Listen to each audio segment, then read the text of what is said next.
Before we get into today's video, I just wanted to thank everybody for a lot of support and everything for the videos that I've made, especially the guides. And I wanted to clarify something on the last video. It wasn't supposed to be some sort of clickbait or some doom and gloom. All I am saying is that I am concerned going into the expansion. I'm excited.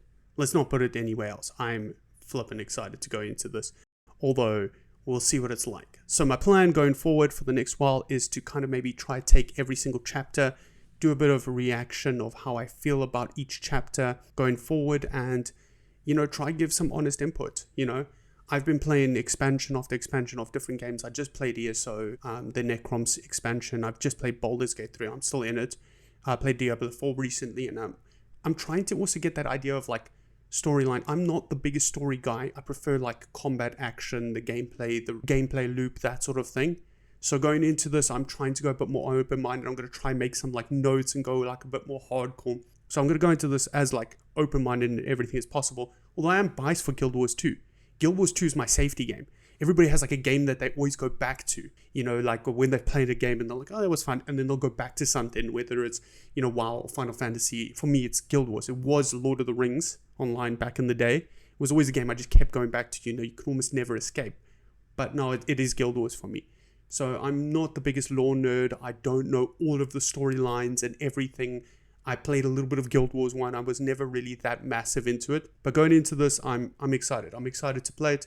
And thank you. Thank you so much. And I know I'm a small stream guy. I'm not going to stream on Twitch or anything for now. I'm way too small, and also the drops. No one's going to watch at this point. So I'm realistic in it. But I'm going to try post some reactionary gameplay. Anyway, thanks a lot, and thanks for watching. If you enjoy watching, thank you. If you don't enjoy, thanks for watching anyway, and hopefully I'll see you guys in the next one.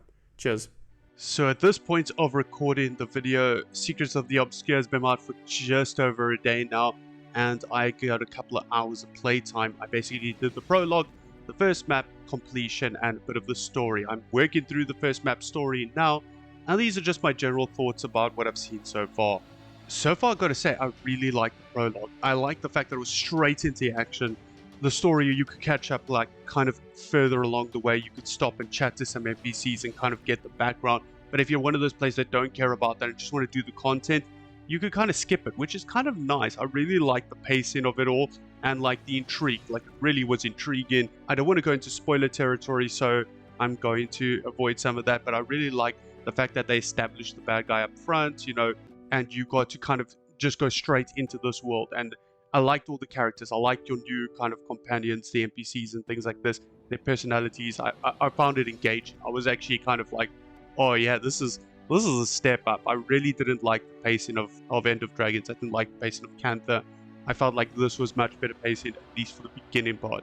Now, in terms of my last video, one of the things I mentioned was I was scared about it being an asset flip. But I have to admit, this is probably the best asset flip I've seen. I think that the map is incredible, at least the first map. I have not gone on to the second map yet, or if there's a third. I haven't really done much research into going into the game. But my word, the map is incredible. It is so good. The way they've combined everything together makes it nice. I like the idea of the fractals, even the explanations behind it. I think it's incredible. I think that the game looks good and it feels good. And I think the fact that they can finally design a map around everybody using sky scales makes it so good. I feel like before they had to kind of account for people that didn't have like mounts, or only had certain mounts, or only had certain abilities. Now they can really show off a vertical map with lots of spaces and things like this. I think that they've done a really good job with the first map, at least.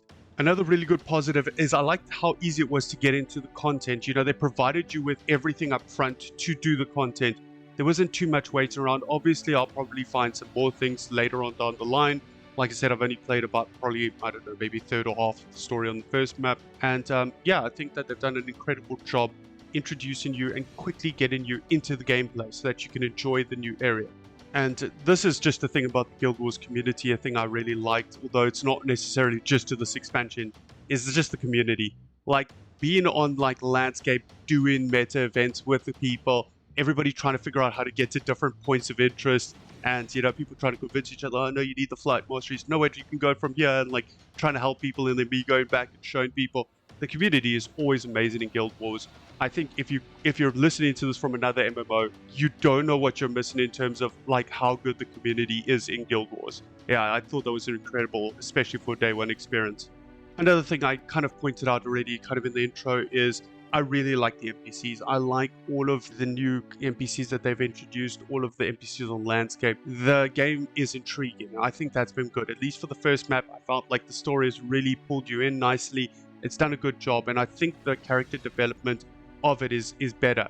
If I think about, you know, Gaia Delve and kind of those sorts of things, the NPCs weren't really pulling me in. I was just kind of like, okay, I'm trading this like a treadmill, you know, I'm just going round and round trying to get loot, you know. You need to kind of have that investment, and I think they've done a good job, like really good. And for the negatives, this is quite tough, because last night when I finished playing, I sat and wrote this list out, and I wrote the dislikes, and I sat there for so long thinking, yeah, I don't really know what I didn't like about it. Nothing really pointed out.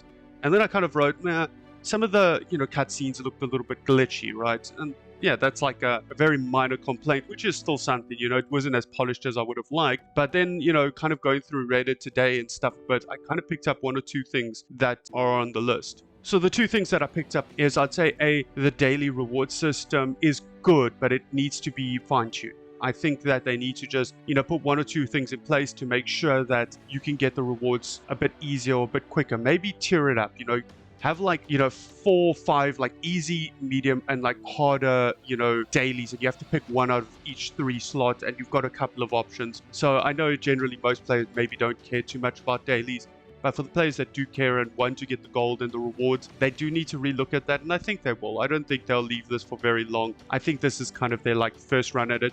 And other than that, like everything else about it, I mean, I was quite taken aback by the entire like daily system, the weekly system, and being able to choose and buy rewards with currencies and stuff of the system. I thought it was amazing. So I think it's good. It just needs to be tuned a little bit better. The other complaint that I saw on Reddit and I thought about a little bit is kind of gating content behind, you know, doing masteries.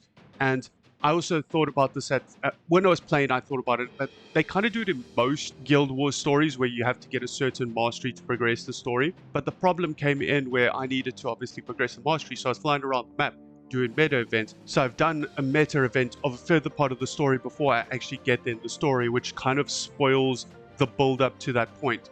Like now I kind of know what's going to happen further on, but not exactly how we get there and what happens afterwards. But now I've done a meta event on that, and I thought that is kind of a bit like maybe not a smart play on their area. Like I think if you do that sort of thing, maybe your meta events need to be gated in some way that you can't ruin the story for yourself. Because now I know when I get to that part of the story, I'll know exactly how it plays out before I get there. Which is, I guess, a bit of a spoiler for some players. That might be a bit of a negative. So all in all, I think that Secrets of the Obscure has been really good. I think that it was incredibly done. I like the way the maps are made. Yes, they've reused a lot of assets and such, but they've done it in a very graceful, homage way. I feel like when I was playing it, I wasn't, oh, this is a cheap knockoff. I felt like, hey, this was a tribute to these areas that mean so much. You know, when you're playing through the areas, you're remembering when you did these areas on previous expansions, and you're like, oh, that's awesome. And in terms of all the other things, I think that they've hit really good nails so far with the character development. The map looks incredible. I love it. And I think that this is a good sign. This is obviously part 1 of my reaction to it. I will carry on and look at the story a bit further on. But I wanted to do a video, just my initial reaction, just after the prologue, going into the first map, experiencing a bit, and just having that first impressions as a truly first impression. As always, thank you so much for watching. If you liked the video, please give it a like and a subscribe. That would be amazing. And if you didn't like the video, thank you so much for watching, and hopefully I'll see you in the next one. Cheers.